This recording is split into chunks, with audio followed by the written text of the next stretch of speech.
You know who it is, the horror flick digger did Super 6 Big Mitch. And I'm kicking in those with those three O's. And I'm bringing 28 101s because we Vegas sons. It's the Chronicles. And you in the Meadowlands. Yeah, it's the desert, man. And you know what made me? I'm a 530 baby. Bam! Hubba dub, scrub. Nah.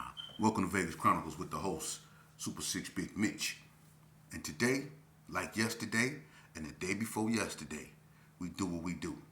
Kick actual factuals.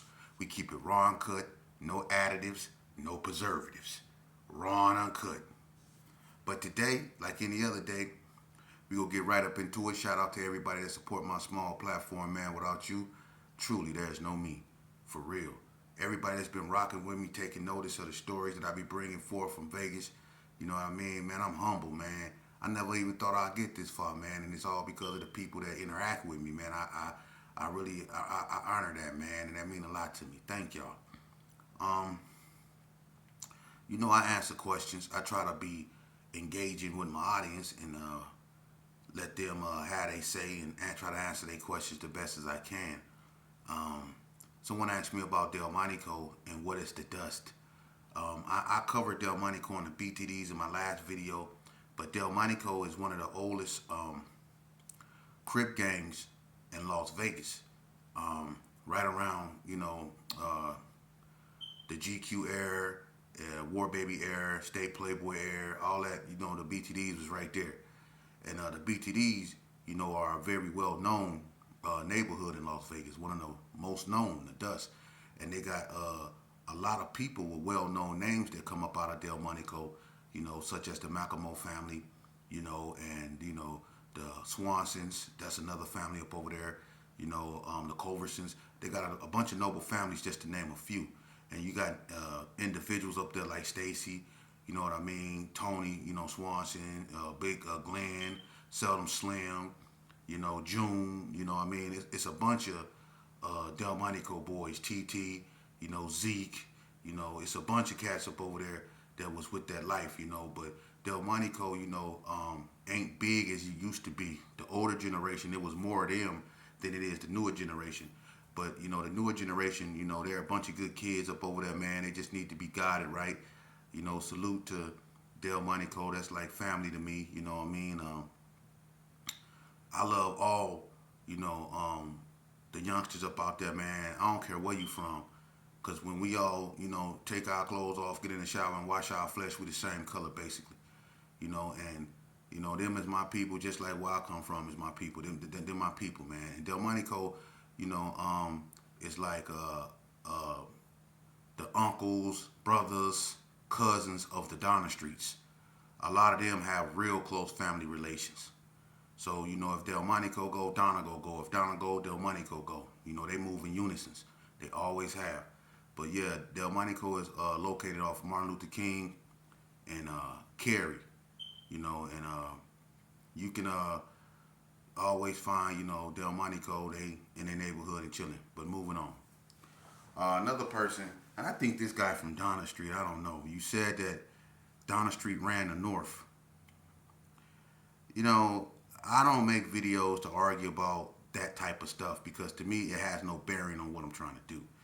And I would have to slightly disagree with you on that because I was there when Donna first formed and I knew the original Donnas, which was the hardest of the Donnas, per se.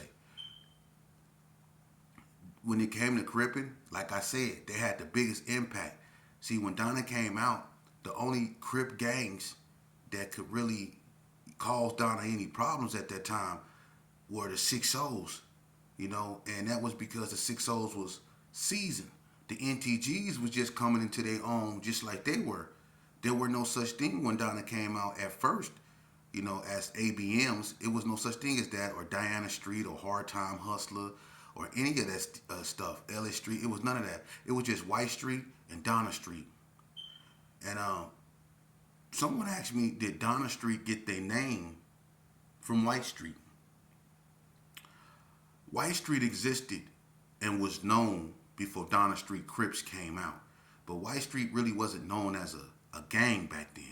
It was a street where people just got money, and as long as you was accepted by them. It really didn't matter where you was from. You couldn't be no blood up over there, but it didn't really matter where you was from. But as long as you was accepted by them, you can come over there and get money. That's what it was about. But when Donna came out, I don't know if Donna came out and got the name Donna Street, and it was influenced by White Street. I'm not gonna say yay or nay. That's for them to explain. I'm not gonna get into that. That's not my business like that. So if they got their name from White Street, that's something you gotta ask them. I know Dan Lope, was the one that came up with DSC, Donna Street Crip, and they just are off. They just like the little homies of the GQs, because even in Donna, you got 103, 104, and 107, which make up their number, Trey 47. And just like the GQs, they were 104, 103, they were 103, 104, and 107. The difference between Donna Street and the GQs is that the GQs, the 104s were known as 104 Backstreet Crips back in the day. They were called Backstreet Crips, and I think Backstreet was Bullock, the street facing the train tracks. And the 107s, GQs, were known as Front Street Crips, and that's Donna, the actual street Donna. That was known as Front Street. Now, a lot of people say, well, isn't Backstreet and Front Street from California? That's where I say the California influence come from, the Watts area, when they come to the GQs. I have nothing to do with that. Ask them about that, because if I say something, you seen what happened when I said something about Dogtown that somebody told me, and then you seen something when I said something about The View when somebody told me. So to avoid that right there, I'm going to bring them on. And another thing, if y'all got links on your phone and y'all can stream, put it up in there. Let me know who can stream, and I can send you an invite, and I can bring you on the platform, and we can have a civil discussion on, the actual factuals of the history of Las Vegas. If anyone want to do that, I got people I'm gonna bring on, but I'm putting it out there for anyone that want to speak their voice, not to glorify nothing, not to talk down or about nobody, but just to bring clarifications and an understanding to the history of Las Vegas, told from a Las Vegan standpoint, per se. But back to what I was saying, I don't know if Donna Street got, their name Donna from White Street. That's something you have to ask them. But as far as them running Northtown, no. If they ran in Northtown, you mean, as far as the Crips, I could say, well, yeah, for a minute y'all did. But when the NTGs because the NTGs went through a transformation, they moved from Casa Rosa and Rose Garden up over there in that area to regular estates. And the 6-0s came and occupied Casa Rosa and Rose Garden after the NTGs left. So the NTGs went through a transformation too before they settled in and became a larger gang. Now, Donna, when they first came out, I would say they were hard to deal with, and they could say, yeah, I wouldn't say you were running in Northtown, but I would say you was one of the most aggressive gangs in Northtown. I can't say nobody runs nothing, because they don't. The hood is still over there in the hood, and everybody is still where they at. The Donna ain't in the hood. Donna ain't in ABM turf. Donna ain't in hard time hustler turf. Donna is on Donna.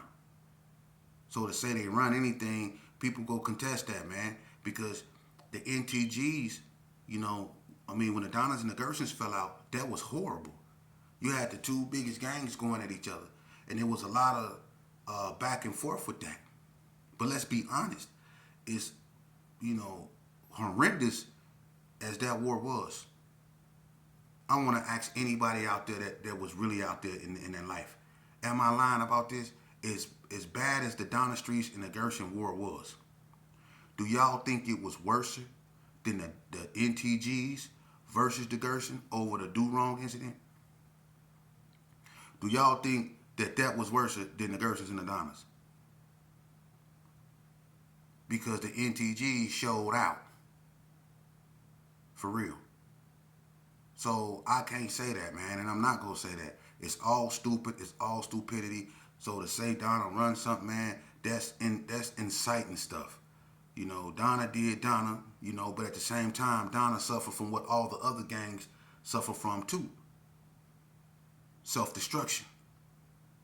Because did nobody destroy Donna but Donna.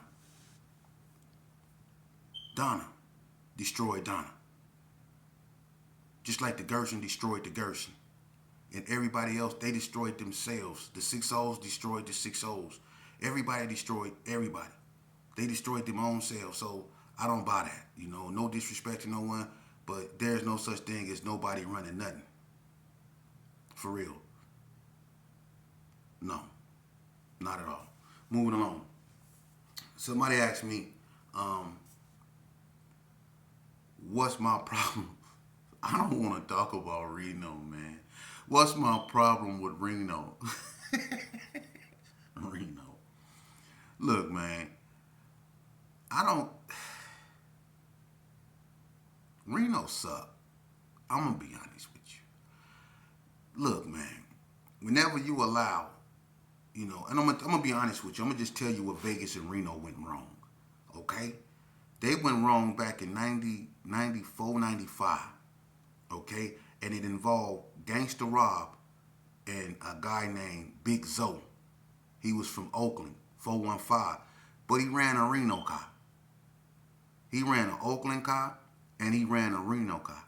But what he did is he combined the two to make it bigger. And he had a nice little squad. It was Zos and a light-skinned cat named Big Tone. This before Tone from Oak Park, from Sacramento came and took over the Reno car. Okay? So when Big Zos got into it with Gangsta, it was over some drugs. Gangsta was extorting Zoe. And Zoe, you know, kind of got tired of Gangsta extorting him. I told y'all. See, y'all don't want to believe me, but you can ask anybody. It was a lot of guys that was paying to stay on the yard. Zoe was one of them. He was a big, light-skinned dude, man. Had a real big chest.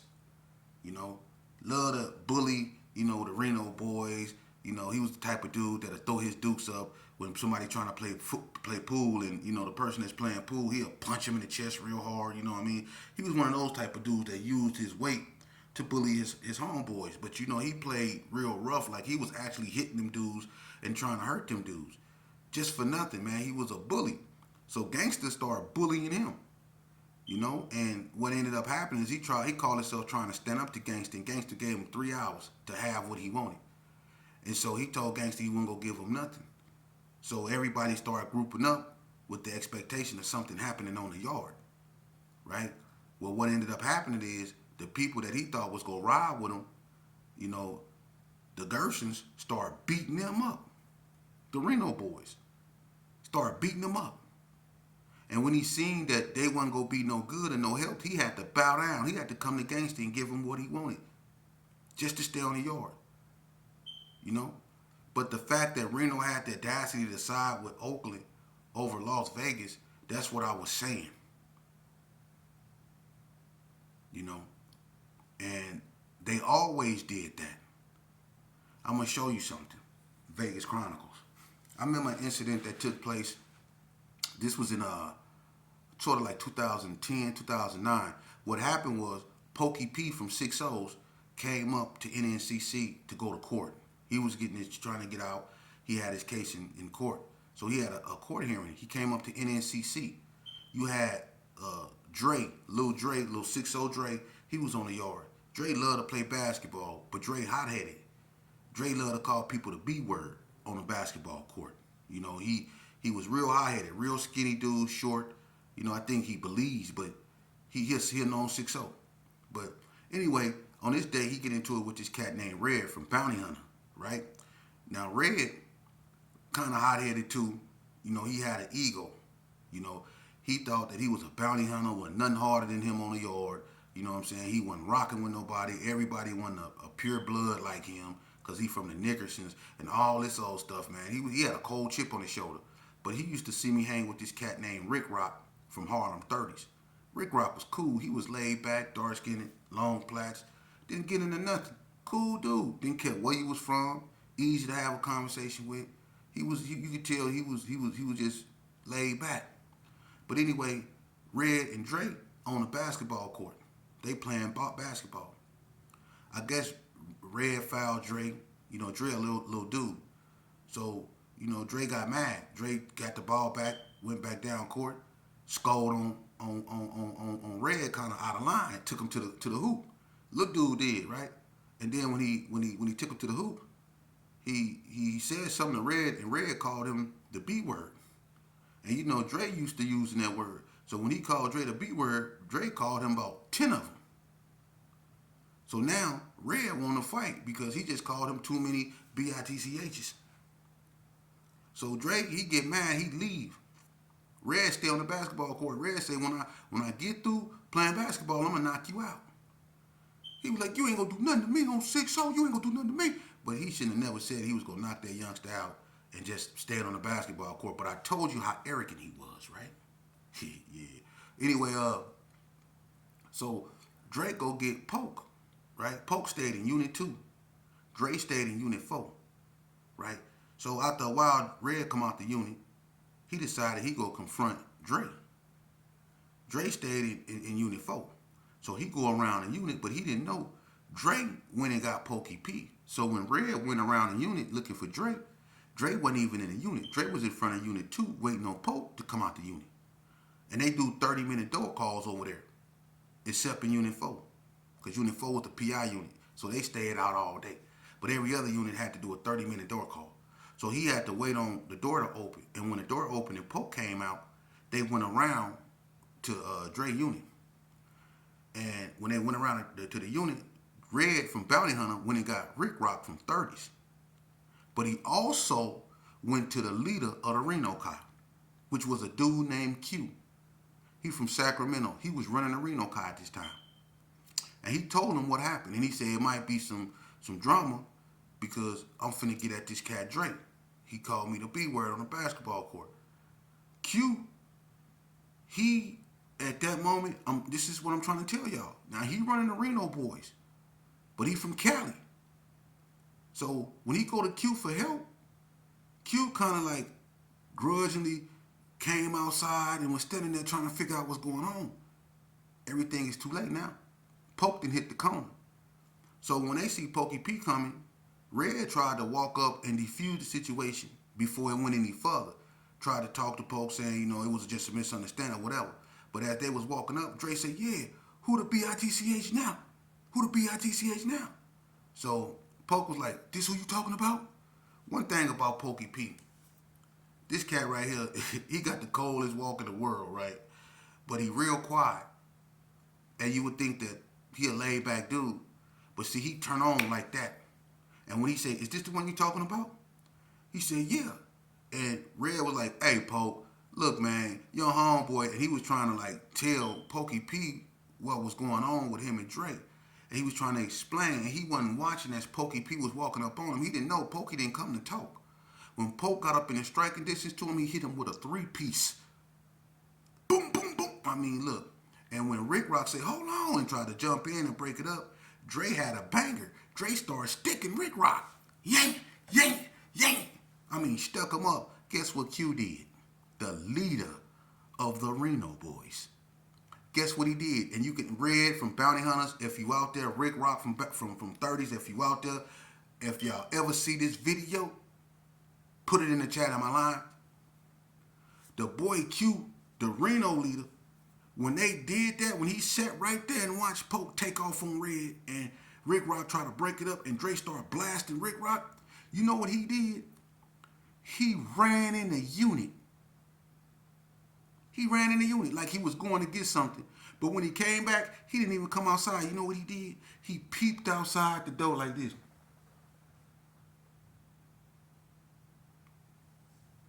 Rick Rock stuck up. Red from Bounty Hunters, he leaking. He half conscious. He done knocked him off his equilibrium. Pokey P got them hands. So now it's tension. They done took flight. Rick Rock, he go to the unit. He don't go to the infirmary because he stuck up. He stuck all in the back and the side, So now everything is, tense. All the Vegas boys group up. Big Steve, Booby, everybody from Vegas, Jamie, all of them group up, right? The Reno boys semi-group up. But what happened was Rick Rock, when he got blasted, he didn't know that he was leaking eternally. And it was just building up in him. And he was standing out there. He put his state jacket on, trying not to draw no attention to himself. But his whole inside was filling up with fluid from being blasted. And when he was standing out there talking to them dudes and they was trying to come up with a plan on what they was going to do, Rick Rock collapsed. They had to rush him up out of there, flight for life. Next thing you know, the Vegas boys hit the corner, about 30 of them. They coming to get the Reno boys. They grouped up over there by Unit 4. It's like 13 of them. But when they see the Vegas boys coming, they disperse. And check this. Look what they do. Look what they do. Look, and they know I'm not lying. They went and they dropped kites on everybody that came around that corner. Everybody that came around that corner to confront them went to the hole. Went to the hole.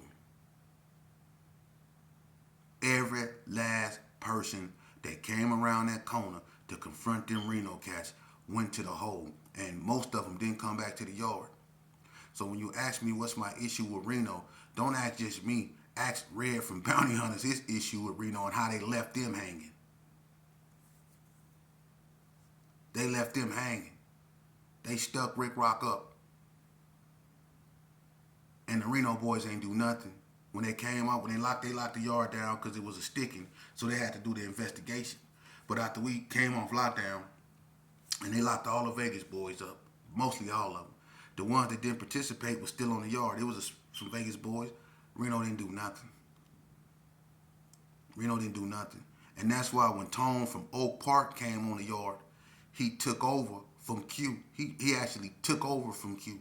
And they enemies on the street, Oak Park, and I guess where Q from, they enemies. But when Big Tone came on the yard, he took the cop from Q. But see, that's how Reno is. Now, not all of Reno is like that because you got like the Robinsons out there and the Shepherds out there. That's my family. They from Bishop. They from the first gang out there, which is the Bishop Bloods. That's the oldest, probably oldest gang in Reno. You got a lot of Bishops out there. That's the oldest Reno gang, black Reno gang. And then you got like a lot of 11-8 East Coasters out there. But what's really running rampant out there is like Stockton, Fresno, Sacramento, Vallejo, Oakland, places like that, Richmond. All that out is really in Reno, man. But Reno and Vegas never really seen, eye to eye. That's why if you go down to southern prisons like High Desert State Prison and Indian Springs, even when Gene was open, Gene, Nevada, when it was open, general population, you never really seen too many Reno guys down there. If you did, it was very seldomly because Reno don't fare too well down south. They fare well up north because they get along with everybody up there. See, Vegas don't do that. So when they come down south, Vegas treat Reno like crap. They don't really recognize them. And I'm not lying. Unless they get with the blood cop, you know what I'm saying, or something like that. But Reno did that to themselves. Reno chose that, and that's what it is, man. And I'm not bashing Reno, man. I just keep it 100. That actually happened, man. So I don't when I say stuff about certain things. Oh, and to the individual, to this individual, man, you shall remain. I'm not gonna even say your name because it's not right. You know what I'm saying? But you know what I'm talking about. Don't be sending no message to me talking about you want to talk to me and that I'm wrong, for something that I spoke on, man. One thing about me, I don't incite or none of that, man. I speak the truth. I'm going to tell you who wrong. You. Because, you want me to sit here and pretend like, a certain thing didn't happen. But at the same time, you forgetting that I was one of the only guys that still stood by you when everybody else turned their back on you, man. I was the one that didn't want to have nothing to do with the so-called paperwork or whatever. I don't do that. I don't get into that. I don't politic like that. I'm a grown man. I stand on my own, man. I don't follow orders. I don't care what they say. None of that. I'm not gonna put myself in a position to be on. So if the person doing this right here, they ain't gotta worry about doing it to me. And I ain't got to worry about who they doing it to, because I know I'm not putting myself in a position. I'm only worried about me. I used to be worried about everybody else.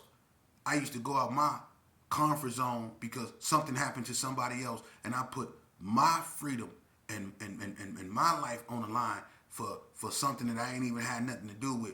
And I did that on times when the person that I was helping was in the wrong. But I didn't ask no questions because I signed up for this. But now, I'm loving me more than I hate my enemies. You know? I don't care about what people say. I'm not just finna go out there and do nothing to nobody under any circumstances because ain't nobody messing with me. And that's how we all should be. You know? I don't got nothing against nobody for a long time. Let me tell you something. For a long time, I couldn't stand Donna Street. Listen. In order for a person to heal, they got to subdue, the enemy within. The biggest enemy a person will ever face in life will be they self, especially in this lifestyle. So I had to subdue myself. But for a long time, I allowed my ignorance to be receptive to so much hate that it caused me to dislike Donna Street at such an extreme. I swear to God. Ask anybody, when I first went to the penitentiary, I was so anti-Donna, and Donna was so anti-me and so anti-Gerson when we used to be homeboys.